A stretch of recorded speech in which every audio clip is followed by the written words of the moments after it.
নমস্কার। ঠাকুর শ্রী শ্রী রামকৃষ্ণ পরমহংসদেব এবং মা শারদার চরণে আমার সশ্রদ্ধ প্রণাম জানিয়ে ভিডিওটা শুরু করছি। আপনার ঠিক পাশে যে মানুষটি থাকে, সেটা কর্মস্থলে হোক বা যে কোনো জায়গায়, দিনের মধ্যে যার সঙ্গে আপনার অনেকবার দেখা হয়, তিনি যদি আপনার শত্রু হয় তাহলে কি করবেন, সেই নিয়ে আজকের ভিডিও। আশা করছি আজকের ভিডিও থেকে আপনি আপনার মনের সমস্ত প্রশ্নের উত্তর পেয়ে যাবেন। আপনার পাশের মানুষটি আপনার শত্রু। তিনি আপনাকে নানাভাবে উত্ত্যক্ত বিরক্ত করে চলেছেন। আপনার একটা সময় মনে হয়েছে আর কত সহ্য করব, কারণ তার আচরণ আপনার সহ্যের সীমা অতিক্রম করে গেছে। ঠাকুর বলছেন সও সও সও, যে সয় সেই রয়, যে না সয় তার নাশ হয়। তাই আপনি সহ্য করছেন, কিন্তু তাদের বিষাক্ত আচরণ দিনের পর দিন বেড়েই চলে। তখন কি করবেন? ঠাকুর বলেছেন ফোঁস করতে তো দোষ নেই, আপনাকে ফোঁস করতে হবে, কিন্তু আপনাকে এমনভাবে ফোঁস করতে হবে যাতে আপনার অন্তরাত্মা আহত না হয়। আপনাকে ফোঁস করতে হবে কৌশলে। আপনার প্রথম ও প্রধান কর্তব্যই হলো নিজেকে রক্ষা করা। আপনার অস্থির অশান্ত মন নিয়ে কোনো ভালো কাজ আপনি কিছুতেই করবেন না। এই পৃথিবীতে আমাদের জন্ম হয়েছে কর্ম করার জন্য, অর্থাৎ এই ধরিত্রী আমাদের কর্মভূমি। পৃথিবী যদি কর্মভূমি হয়, তাহলে সেই কর্মযোগ্যে আপনি কর্মহীন হয়ে থাকবেন, এ তো হতে পারে না। এই অন্যায়। আমাদের জীবনটা পেন্ডুলামের মতো দুলছে, আর আমাদের আয়ু যেন প্রদীপের তেল।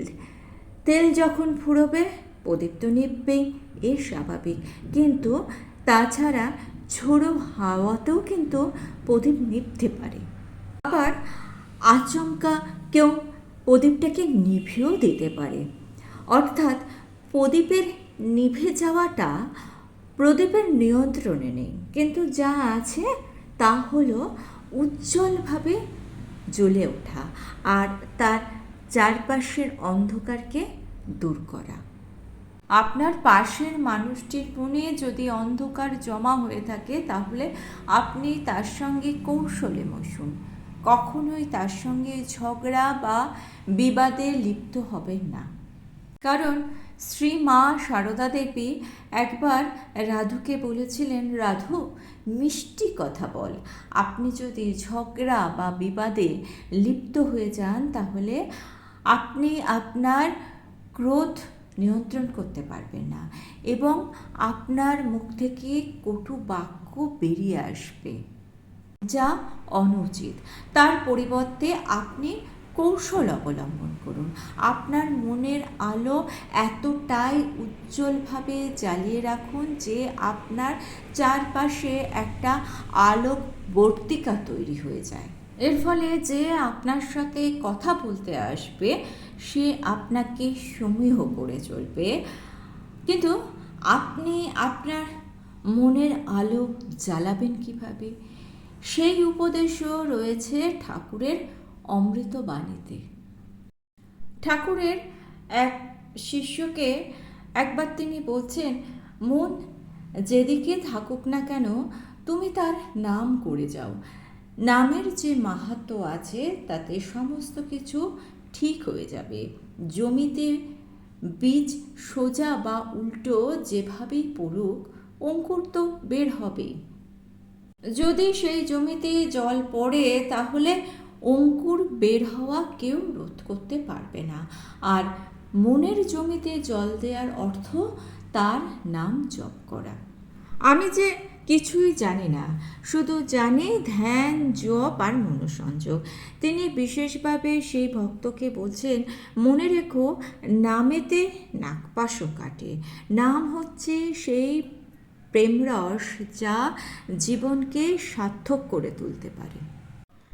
গাছের মূল যেমন মাটি থেকে রস সংগ্রহ করে গাছকে ফুলে ফলে সুন্দর করে রাখে, তাকে শক্তিশালী করে রাখে যাতে সে বাইরের সমস্ত আঘাত সহ্য করতে পারে, সহ্য করার শক্তি তার মধ্যে চলে আসে, ঠিক সেইভাবেই নাম আমাদের জীবনের সেই ভূমিকাই পালন করে থাকে। আপনার জীবনের প্রদীপ জ্বলবে উজ্জ্বল হয়ে আর আলোকিত করবে আপনার চারপাশ। এর জন্য আপনার সংসার জীবনে কিছু নিয়ম পালন করতে হবে। 1883 সালের 27শে ডিসেম্বর কলকাতায় ঠাকুর রামচন্দ্র দত্তের বাড়িতে গেছেন। সেখানে এক গোস্বামীর সাথে ঠাকুর কিছুক্ষণ কথোপকথন করছেন। ঠাকুর তাকে বলছেন, বৈষ্ণব শাক্ত সকলেরই পৌঁছানোর স্থান একই, তবে পথ আলাদা। যারা ঠিক ঠিক বৈষ্ণব তারা কখনো শক্তির নিন্দা করে না। গোস্বামী তখন ঠাকুরকে বলছেন, হ্যাঁ ঠাকুর, হর পার্বতী যে আমাদের মা বাপ, কারোর নিন্দা করা এ তো অন্যায়, অপরাধ। আর বৈষ্ণবরা যদি তা করে তাকে বলা হয় বৈষ্ণব অপরাধ। সব অপরাধের ক্ষমা হয়, কিন্তু বৈষ্ণব অপরাধের কোনো ক্ষমা নেই। তাই অন্তরের আলোকে জ্বালিয়ে রাখতে হলে সংসার জীবনে কিছু নিয়ম পালন করতেই হবে। প্রথমত, গাড়ি চেপে বা পায়ে জুতো পরে যেমন মন্দির দর্শন করা যায় না। দ্বিতীয়ত, মন্দিরের বিগ্রহের সামনে প্রণাম না করে ফিরে আসা উচিত নয়। তৃতীয়ত, মন্দিরের বিগ্রহের সামনে অন্যকে প্রণাম করা বা বিগ্রহের সামনে পরনিন্দা পরচর্চা করা, একে বলে সেবা অপরাধ। এ অপরাধ অমার্জনীয়, কারণ স্বয়ং বিগ্রহের সামনেই তিনি অপরাধ করছেন। তবে যদি সেই মানুষটি ঈশ্বরের আশ্রয় নেন, তার নাম গুণগানের আশ্রয় নেন, তাহলে হয়তো ঈশ্বর তার এই অপরাধ কিছুটা হলেও মার্জনা করে দেন। কিন্তু নাম অপরাধ হলে সেই অপরাধের কোনো ক্ষমা নেই।